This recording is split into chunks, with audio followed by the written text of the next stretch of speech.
Hello everybody and welcome back to a brand new video. Now today I'm going to be going over another set of really interesting but forgotten training methods.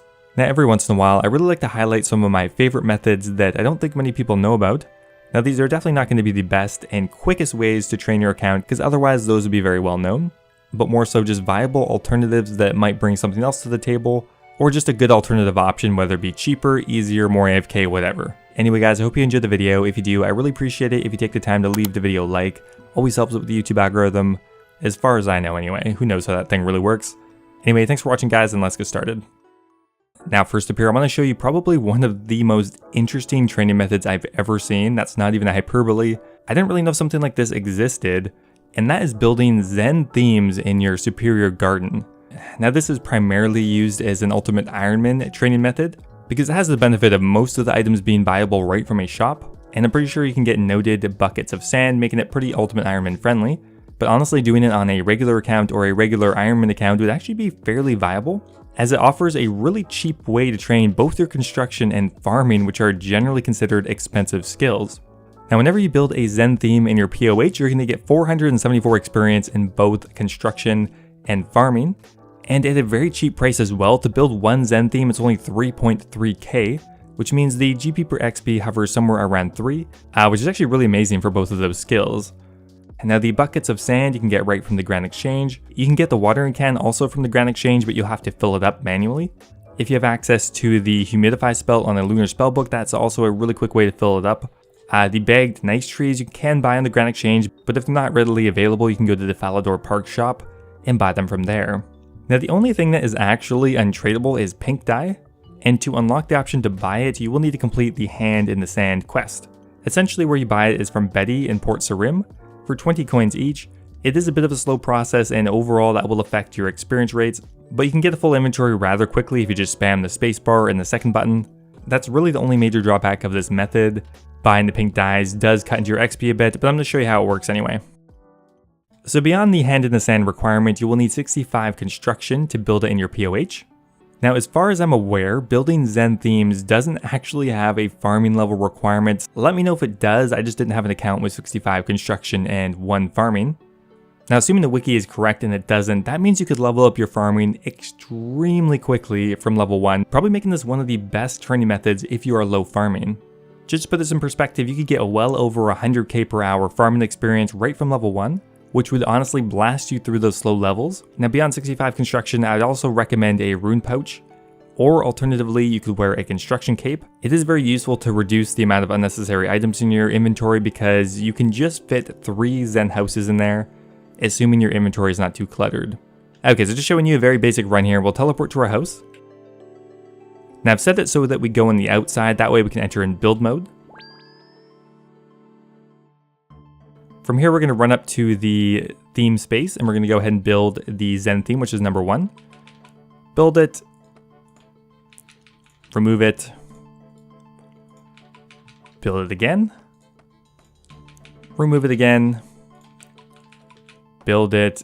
And remove it. So I really have 2 extra inventory spots here. And then we're going to take our portal nexus back to the GE. And then we're going to go ahead and remove the exact same items again. Teleport back to our house and repeat.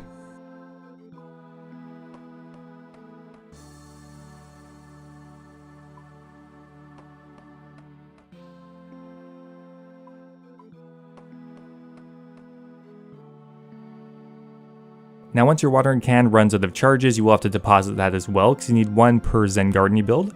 So just go ahead and deposit that and withdraw the same items again. So just to put this in perspective here, we're getting around 150k per hour in both skills currently, which is ridiculously good, especially when you consider the actual cost of these items. Now because you do need to buy the pink dye, this will be a little bit less, but still I think you could get up to 300k per hour combined, which makes this method, in my opinion, one of the most interesting and unknown methods in the game. But one that I think actually is surprisingly viable and very cost effective for most accounts. Now at the beginning of the video I mentioned how most of these methods wouldn't be competitive with the meta training methods, but this one here is actually an exception.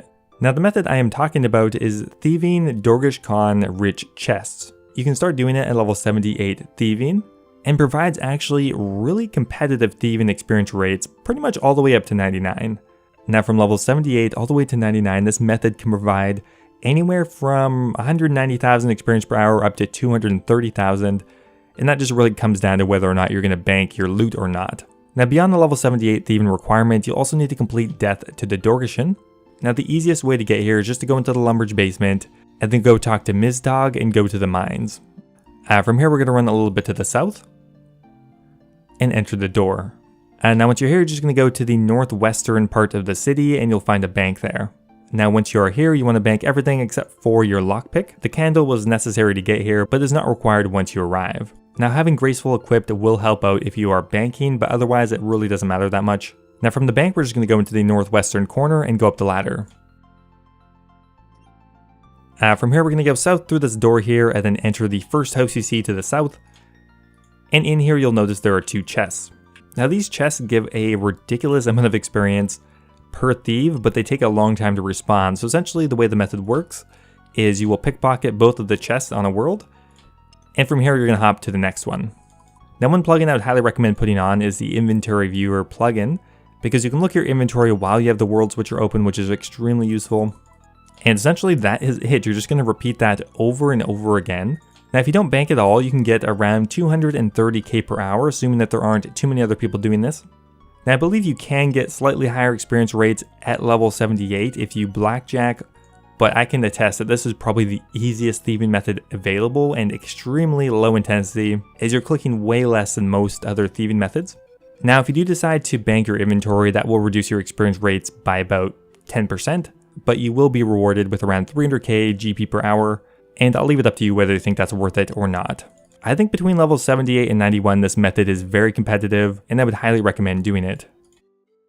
Okay, and the final method I wanted to go over today is kind of an obscure one, and that is burning fire shades. Now sometimes this can be really good and other times not. It's really going to depend on the prices of a few different items. Now to do this method you will need access to Morton, which means you'll need to at least have completed Priest in Peril, as well as you'll need 80 firemaking to do it the way I'm doing it. That's a pretty obscure method, and you need a few kind of obscure items, but I didn't actually have any issues buying them on the GE. You need fire remains, as well as magic pyre logs. Now these cost me around 2.5k each, so per fire shade that you burn, you're going to be spending about 5k. Now most of the time when you do this, you will get a silver key, which should help pay for, or in some cases give you a profit over what you spent on the resources. So in general, at the very least, this method is break even and can profit you a fair bit as well. Now when I was doing this, I actually had the Mauritania hard diary completed, which means I'm going to be getting 50% more prayer experience. I actually just got a prayer level there, but I didn't have the Mauritania elite. If you do have the elite diary, then you'll also get 50% more firemaking experience, which is a significant amount. Now the closest teleport here is using the Mauritania legs 3. I mean, you could use a Morton teleport, but they're very expensive and I wouldn't recommend doing it. And then once you get to Morton, you'll see a couple of pyre areas. Essentially all you have to do is you use the pyre logs, you put your remains on top, and then you left click it to light it. And then I go ahead and do it on a second spot as well. Light that one. After it's lit, go back and pick up your key and just repeat it over and over again. So I ended up buying 100 of the remains and 100 of the pyre logs. I ended up getting around 120k firemaking experience per hour, as well as around 45k prayer experience per hour. Not bad considering that this could make you money in the end. Now the entrance is just a little bit north of a Morton, down this kind of trapdoor area. Now there are a bunch of different chests in the catacombs. I need to find the chest that has the correct metal as well as the correct colors. So we need to find the silver crimson chest. This one is red, not crimson apparently. Now what we're looking for from the chest mainly are the amulets of the damned, but they also drop hard clue scrolls at a rate of 1 out of 70 I think, and look, we just got one right there. Okay, so we finished our first inventory here and it's worth 189k, plus we ended up getting a hard clue as well. So we ended up getting a fair bit unlucky. We only got 2 amulets of the damned, where we should have gotten somewhere between 4 and 5. Even though we got unlucky, we still pretty much broke even, and had we gotten 2 more amulets of the damned, we would have profited 150k, gotten a hard clue scroll, and gotten some well-needed prayer and firemaking experience. And in the end, we ended up opening 65 keys, which means you could get a hard clue in about 20 minutes again. So just for that, I think this method does have a fairly good purpose. Anyway guys, that is going to be it for today's video. Let me know if you have any other really interesting, unknown, forgotten, whatever, or whatever you want to call it, training methods. Always love learning more. Anyway guys, thanks for watching. I hope you guys enjoyed it. Before I go, I just want to give a special thank you to Heathen Lock Games and the rest of my YouTube members over on YouTube. I really do appreciate your support. If you are looking for another way to support the channel, becoming a YouTube member is an excellent way to do it, and by doing so you'll unlock a couple of different perks, including a custom role in my Discord channel, access to my video release schedule, and being mentioned in my YouTube videos. Anyway guys, thanks for watching, and I'll see you next time.